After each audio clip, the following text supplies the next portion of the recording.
यूं तो सत्ता में आने के बाद बीजेपी के नेताओं के तेवर और सुर सब सत्ता की ताकत की तरह हनकदार हो गए हैं, अहंकार से चूर हो गए हैं। किसी को कुछ समझते नहीं है, तू तड़ाक करना हो या फिर कुतर्क को तथ्य की तरह रखना हो, टीवी डिबेट में बीजेपी के नेताओं के बयान और शब्द सब बिगड़ गए हैं। हद तो यह है कि टीवी एंकर तक इसके शिकार हो जाते हैं, लेकिन कोई उफ तक नहीं करता, क्योंकि बीजेपी के नेता हैं।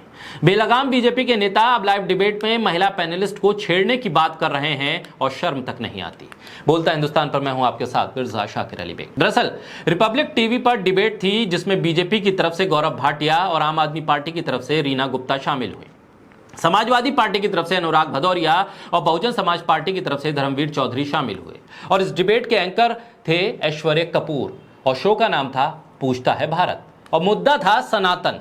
और इस पर गर्मा गर्म बहस जारी थी। और इस गर्मा गर्म बहस के दौरान गौरव भाटिया हमेशा की तरह अहंकार में डूबे नजर आए, अपने शब्दों पर बेलगाम होते नजर आए। उनका व्यवहार अहंकार से भरा हुआ दिखा और उन्होंने इस अहंकार के बीच में आम आदमी पार्टी की प्रवक्ता को छेड़ने की बात कर दी। इस पर आम आदमी पार्टी के प्रवक्ता रीना गुप्ता ने आपत्ति जताई।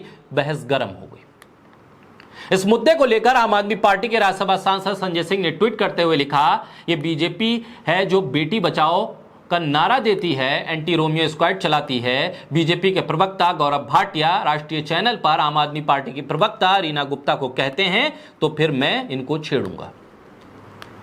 संजय सिंह प्रधानमंत्री मोदी से सवाल करते हैं कि क्या प्रधानमंत्री आरएसएस बीजेपी में यही सिखाया जाता है? आपकी पार्टी के ऐसे संस्कार पर धिक्कार है। वहीं आम आदमी पार्टी के एक और नेता आदिल खान लिखते हैं कि भारतीय जनता पार्टी नेताओं का चाल चरित्र और चेहरा पूरे देश के सामने है। बीजेपी के प्रवक्ता गौरव भाटिया हैं जो टीवी चैनल पर लाइव बैठकर आम आदमी पार्टी की प्रवक्ता रीना गुप्ता को छेड़ने की बात कर रहे हैं। गौरव भाटिया की तू तड़ाक आए दिन होती रहती है टीवी चैनल पर।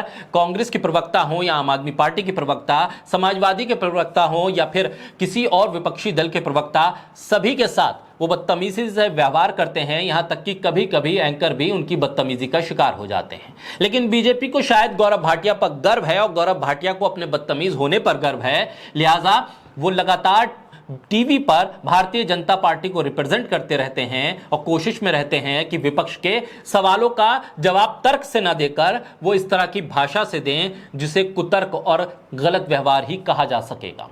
बहरहाल अब बीजेपी को देखना है कि वो इस तरह की भाषा बोलने वाले लोगों को अपनी पार्टी का प्रवक्ता बनाकर रखते हैं या फिर उनको एहसास दिलाते हैं कि कम से कम आप पार्टी के प्रवक्ता हैं, भाषा तो सुधार लीजिए।